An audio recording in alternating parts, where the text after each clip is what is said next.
What's up, you guys? Man, this is Inside the Portal Podcast, man. Presented by Portal Prospect Productions. Appreciate love and support, and thank you guys for joining me. Go ahead and like, comment, subscribe to the channel. Turn on that bell so you get notified every time I drop a video, man. Hey, just want to let y'all know, got a lot more exciting stuff coming up. As the football season ends, the basketball season really begins for us, man. And we're about at the halfway-ish mark. You know, and I just want to give out my most disappointing team in the NBA and my most surprising team in the NBA. And I'm gonna give a couple of those on each side, right? I'm gonna give my Eastern Conference disappointing team, my Eastern Conference surprise team, my Western Conference disappointing team, and my Western Conference surprise team. So, man, I just want to let y'all know, man, this season has been very interesting to say the least. You know what I'm saying? I feel like as though there's some teams out there where I'm like, wow, I expected you to be for real. You know what I'm saying? I expected you to be like one of them, and you're not. Then there's some teams where I'm like, I didn't expect you to be here at all. I wasn't even expecting you. You know? And so, let's go on and start with the Eastern Conference most disappointing team. I think this choice is pretty obvious. It's disappointing not just because of their record. It's disappointing because of everything that goes on with the organization and where they're at as an organization. And that's the Philadelphia Eagles. My bad, Eagles. No, you're perfect. Philadelphia 76ers. I apologize, Eagles. Philadelphia 76ers are very disappointing. Reason being is you get Joel Embiid. You think that he's going to be right for the season. He goes and plays Olympic basketball, but then he comes back and now he can't play for his regular team. That's another topic for another day, though. We'll talk about that on another day. But not just that, he can't get on the court and stay healthy. You got Paul George. He can't stay healthy. He gets injured. You got Tyrese Maxey. He got injured. Everybody just injured. But then they come back. Embiid can't stay on the floor now. Right now, their problem is Embiid can't stay on the floor. They can't become the powerhouse that they should have been because they put themselves behind the 8 ball so bad with being injured so early that now they're making up, trying to make up and trying to make up and trying to make up. The problem is, after you get done making up all of that, you know what's going to end up happening? You're going to crash out because you're going to be tired. You're going to be so tired because you it's like coming back from a long deficit. You want to try to win the game because the second the other team scores during your run, you ever notice the momentum dies? Does it every time, yo. Every time. You could be on their way back, man. You could be on the 20, you're down 20-some points. You're on your way back.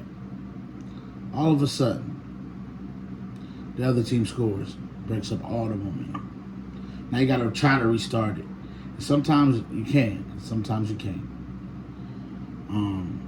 So yeah, Philly is they're the most disappointing team in the East. My most surprising team in the East, though, give a hand clap and a shout out to Cleveland Cavaliers.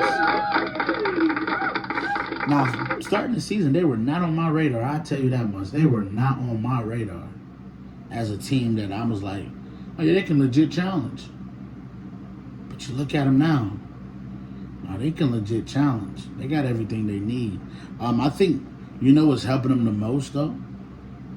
It's Mobley's development. Evan Mobley, him stepping into where he's at right now makes them really legit, a really legit contender. Because the way he's playing right now,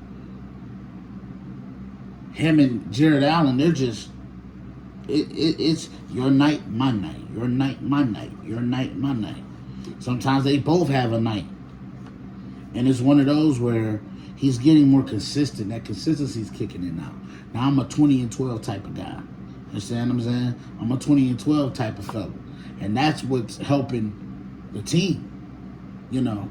On top of that, Strus getting back now. He's healthy. He's starting to hit from three. You got your guys back. You know, you got your Karis LeVerts off the bench. You know, Garland doing his thing. Him and Donovan Mitchell, they staggering minutes together. It's working. Everything's working right now. And I'm looking at them, and that would be my surprise team because I did not see them being first in the East. 42 games in, they're first in the East. You know, and shout out to their coach, man. Shout out to him. Because, Coach Atkins. Shout out to him. Because at the end of the day, man, I'm just telling y'all, I think that they're going to be able to challenge Boston with home court.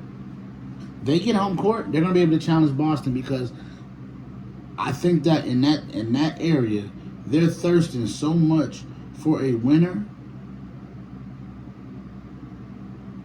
that they'll take that. Yeah, they'll take that.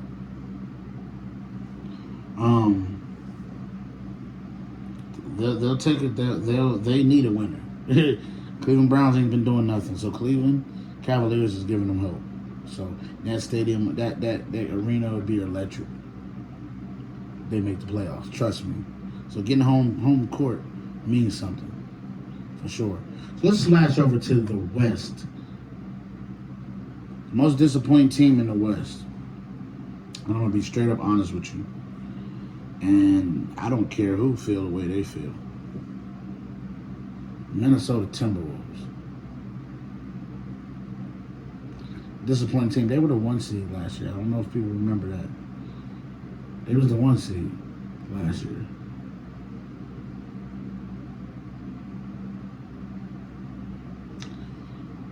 How you go from the 1 seed to barely... You're in the play-in right now. They're currently in the play-in. They're only a half a game from being out of the play-in. You go from the 1 seed to that because you make a trade with Knicks, thinking that getting rid of Cat was the answer. When it's really not Cat that you should have got rid of. He's still there. The guy you should have got rid of. Ant-Man is taking a step back as far as the style of basketball he's playing. It's not a winning style. It's not. Him averaging the most threes in the game in the NBA is a terrible style. It's terrible. It's not a good style to play. I don't understand it. I don't agree with it. I think it's a bad style of basketball. Yeah. I think the way you played last year was a perfect style of basketball for you, and I thought you was going to elevate because I picked you to be the MVP this year. And it looks like I'm going to be off. I probably should have picked Shea because Shea has been most consistent, very consistent all year. But I'm thinking with you, you got this. I thought Ant-Man was about to take that next step. But the style of basketball he's playing is just not sustainable. It's not sustainable for him. The type of player he is. It's just not. And so I think they're gonna have to figure that out. They gotta figure that out. And I think they will figure it out. I do. I truly do. But on to the most impressive team, a surprising team in the West. It's the Houston Rockets, man. Ime Udoka has his hands all over this team's pulse right now. He has them playing a brand of basketball that is a winning brand of basketball, and they're so young, which makes it scary because if these kids start to get it and understand what they can do with the veterans that are sprinkled on this team, they're going to be a scary out in the playoffs. They're not only going to be a scary out in the playoffs, they are going to be able to sustain this thing. Because I think everybody got paid that's up for a contract that's on the team. And the ones that didn't, they got cap room to do that. And so I think they're going to be able to keep this team together because they were so young when they were formed. And the times that players got paid was different times. The organizations are upstairs are getting really smart at doing this. They know how to pay the guys early. That way, when they got to get somebody else to re-up, you're not trying to read all these guys up at the same time. Jabari Smith is playing really well. Jabari Smith Jr., let me say Jr. Jabari Smith Jr., he's playing really well. St. Green is playing amazing. Green is playing amazing. You got Amen Thompson. Thompson. He's playing like a dog. That brand of basketball he plays, physical, defensive-minded, rebounding, can score, assist, run the offense. This is what you need in the NBA.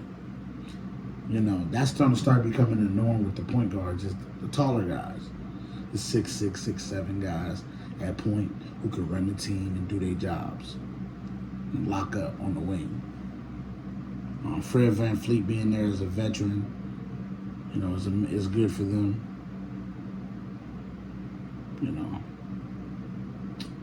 I just think this team is in a perfect spot right now, man. I do. And so I see y'all.